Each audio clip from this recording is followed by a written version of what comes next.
Red టీవీలో మీ వ్యాపార ప్రకటనల కోసం ఈ నంబర్ ని సంప్రదించండి 6281747728. So hi friends, welcome to our channel. This is Padmavati. ఈ రోజు మనతో పాటు సీనియర్ జర్నలిస్ట్ జయదేవ్ గారు ఉన్నారు. ఆయనతో మాట్లాడదాం. నమస్తే సార్. నమస్తే. కేటీఆర్ గారు రేవంత్ రెడ్డిపై ఒక సంచలన వ్యాఖ్యలు అయితే చేశారు. ఆయన వెనకాతలో మానవ బాంబులు ఉన్నారు అని అనేసి అంటున్నారు. సో దీనిపై మీ ఒపీనియన్ ఏంటి సార్?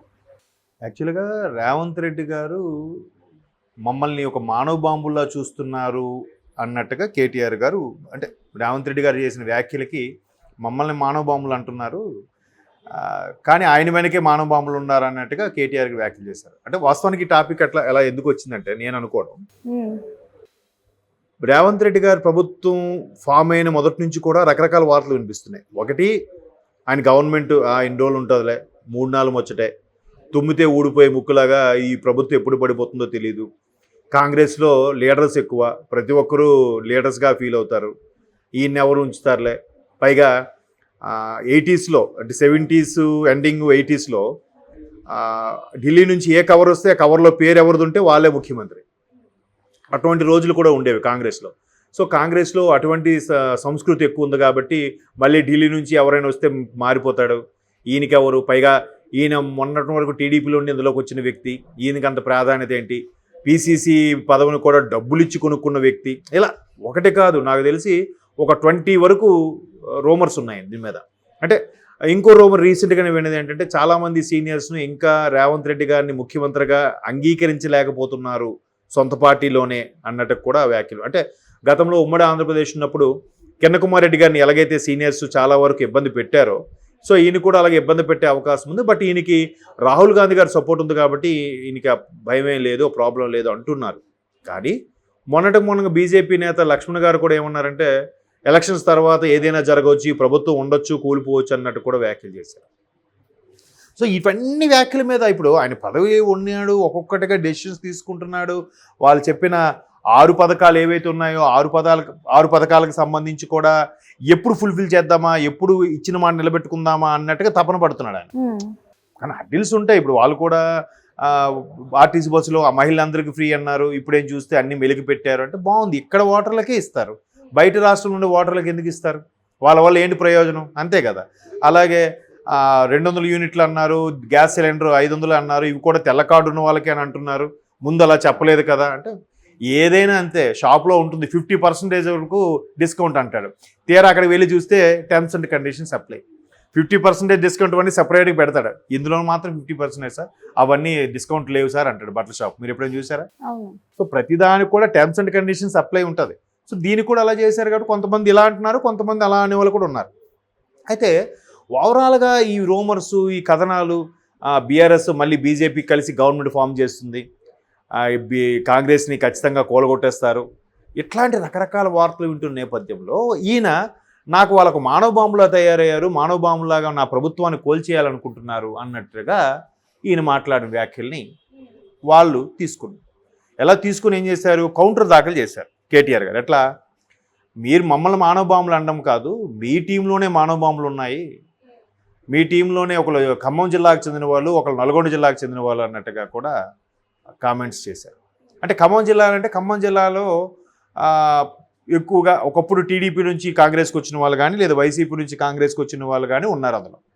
సో వాళ్ళు కాంగ్రెస్ నుంచి వైసీపీ నుంచి కాంగ్రెస్లోకి వచ్చిన వాళ్ళు కానీ, లేదంటే ఇంకెవరైనా ఉంటే వాళ్ళు బలగంతో వేరేగా వెళ్ళిపోయి రేవంత్ రెడ్డి గారి ప్రభుత్వాన్ని కూలదోసి వచ్చారు కూడా గతంలో కొన్ని మనం వార్తలు విన్నాం.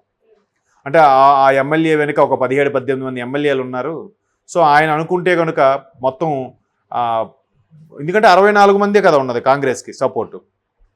సో 64 మందిలో 17-18 మంది పోతే ఇంకెంతమంది ఉంటారు, ఒక 56 మంది ఎంతమంది ఉంటారు, 46 మంది మళ్ళీ గవర్నమెంట్ ఫామ్ చేయడానికి ఇబ్బంది. సో ఇట్లాంటి నేపథ్యంలో కోల్చాలని చూస్తున్నారు. అది ఖమ్మం జిల్లాకు చెందిన మానవ బాంబు ఉన్నారు, అలాగే నల్గొండ జిల్లాకు చెందిన మానవ బాంబులు కూడా ఉన్నారు. నల్గొండ జిల్లాలో కుటుంబ నేపథ్యంతో కూడిన నాయకులు కొంతమంది ఉన్నారు, వాళ్ళే మీ ప్రభుత్వాన్ని మిమ్మల్ని పక్కకు తప్పి వాళ్ళు ముఖ్యమంత్రి అవ్వాలని చూస్తున్నారు, వాళ్ళే అసలైన మానవ బాంబులు అన్నట్టుగా ఈయన కామెంట్ చేశారు. అంటే ఎట్లా అయిపోయిందంటే, ఒకప్పుడు హుందాగా ఉండే వ్యాఖ్యలు ఇప్పుడు మరి చెప్పక ఇంకా పక్క రాష్ట్రం చూస్తే మరీ దారుణంగా ఉన్నాయి.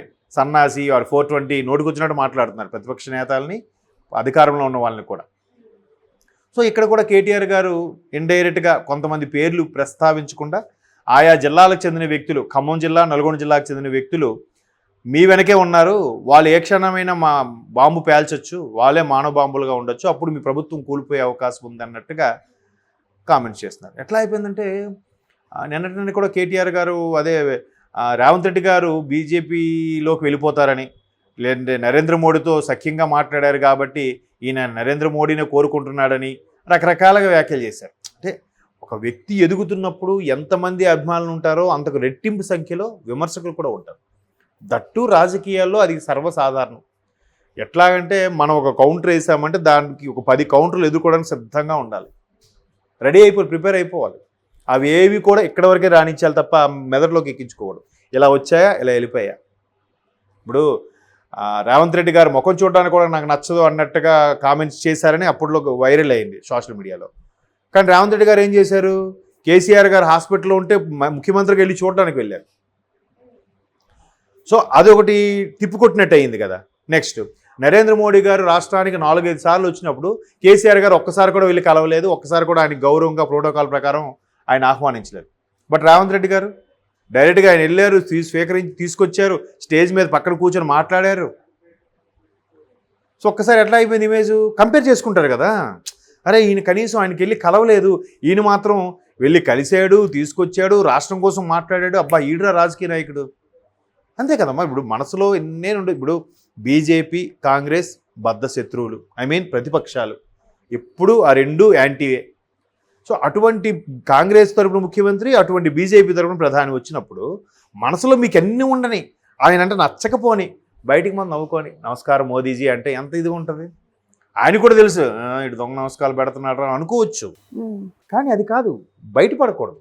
ఇప్పుడు మీ మీద నాకు ఎంత కోపం ఉన్నా ఏమో బాగున్నారా అని అదే రాజకీయం. మీరు కనబడగానే ముఖం తిప్పుకొని వెళ్ళిపోతే అదేం రాజకీయం. దాని ప్రజల్లో కానీ ఓటర్లో కానీ నచ్చిన వాళ్ళు చాలా తక్కువ మంది ఉంటారు, నచ్చిన వాళ్ళు ఉంటారు అందరూ కూడా. బట్ అందరికి కూడా అభివాదం చేయాలి, చెయ్యి ఊపాలి, షేక్ హ్యాండ్ ఇవ్వాలి, వాళ్ళ అవసరమైతే వాళ్ళు ఎంగిలి తినాలి, వాళ్ళు పక్కన కూర్చొని తినాలి, ఆ బోరింగ్ దగ్గర స్నానం చేయాలి. రాజకీయ నాయకుడు అంటే అదే. అలా కాదు నాకు నచ్చదు, చిచి నాకు వాళ్ళ చెమట వాసన అంటే నచ్చదు, వాళ్ళు గలీజ్గా ఉంటారని అంటే ఎవడు ఆదరించి ఎవడు ఓటేయడు. రాజకీయ నాయకుడు అంటే లోపల ఎంత ఫీలింగ్ ఉన్నా బయటికి మాత్రం నవ్వుతూ అని అన్నారు. సో కేసీఆర్ గారు అలా చేయకుండా మోదీ గారు వచ్చిన 4 సార్లు కూడా పోలేదు, బట్ రేవంత్ రెడ్డి గారు వెళ్ళారు కదా. ఆ కంపారిజన్ వచ్చేస్తుంది కదా. ఆ కంపారిజన్ వచ్చినప్పుడు కేటీఆర్ గారు వెంటనే కౌంటర్ వేసేసి ఈయన బీజేపీలోకి వెళ్ళిపోవాలనుకుంటున్నాడు, అందుకే నెక్స్ట్ కేంద్ర ప్రభుత్వం నుంచి అండదండలు కావాలంటున్నాడు. అంటే కేంద్రంలో ఏ ప్రభుత్వం ఉన్నా అండదండలు కావాలి రాష్ట్రానికి. కేంద్రం అంటే ఏంటి, 29 రాష్ట్రాలు పరిపాలించేదే కేంద్ర ప్రభుత్వం. దానికంటూ సపరేట్గా ఒక ఇల్లు ఉంటుందా? లేదు కదా. రాష్ట్రాలు రాష్ట్రం అంటే ఎవరు, మళ్ళీ జిల్లాలు, మండలాలు, గ్రామాలు, అంతే కదా. ఒక్కొక్కటిగా కదా పరిపాలన సులువు చేసుకున్నారు. సో రాష్ట్రాలు అభివృద్ధి చెందితేనే దేశం కూడా అభివృద్ధి చెందుతారు. నేను మోదీ గారు అదే చెప్పారు, మీరు నాకు సహకారం కావాలి, ఇప్పుడు పెండింగ్ ప్రాజెక్టులు ఏవైతే ఉన్నాయో ఈ నెల రోజుల్లో ఎలక్షన్ నోటిఫికేషన్ వచ్చే లోపు మీరు రిలీజ్ చేయండి అన్నట్టుగా మాట్లాడాడు ఆయన. ఆయన కూడా ఏమన్నాడు, మాకు పార్టీలు ప్రభుత్వాలతో సంబంధం లేదు, మేము కేంద్ర ప్రభుత్వం అంటే 29 రాష్ట్రాలకి మేము ప్రభుత్వమే, మేము అందరినీ ఒకేలా చూస్తాం అన్నట్టుగా ఆయన కూడా అలాగే చెప్పాడు. ఆయన రాజకీయ ప్రస్థానం తేలేదు, ఈయన రాజకీయ ప్రస్తావన తేలేదు. సో అదే మోదీ గారు మళ్ళీ పటాన్చేరు సభకి వెళ్ళేసరికి కాంగ్రెస్ను దిగిపట్టారు, నానా మాటలు అన్నారు. అది కామన్నారు, అది కదా. ఇప్పుడు ముఖ్యమంత్రి అంత హుందాగా నడుచుకున్నప్పుడు ప్రధానమంత్రి కూడా అంతే హుందాగా నడుచుకోవాలి, అది సభా మర్యాద. అలా కాకుండా ఆయన ముఖ్యమంత్రి రేవంత్ రెడ్డి పక్కన ఉంటున్న కూడా కాంగ్రెస్ విమర్శిస్తే ఇదేంట్రా ఈయన ఎంత మోదీ ఎంత ముఖ్యమంత్రి అంత హుందాగా మాట్లాడు, ఈయనేంటి ఎంత ఇదిగా మాట్లాడుతున్నాడు అనుకోరా, ఇమేజ్ డ్యామేజ్ అవుద్ది కదా. అందుకు ఇద్దరూ చాలా చాకింగా నడుచుకున్నారు. ఆ నడుచుకోవడం అనేది ఈ బీఆర్ఎస్ వాళ్ళకి జీర్ణం అయినట్లేదు, నచ్చినట్లేదు. అందుకు ఇక కౌంటర్ మీద కౌంటర్లు వస్తూనే ఉన్నాయి. ముఖ్యమంత్రి రేవంత్ రెడ్డి గారు కూడా ఎక్కడా తగ్గకుండా ఆయన కూడా కౌంటర్ మీద కౌంటర్లు వేస్తున్నారు. Okay sir, thank you.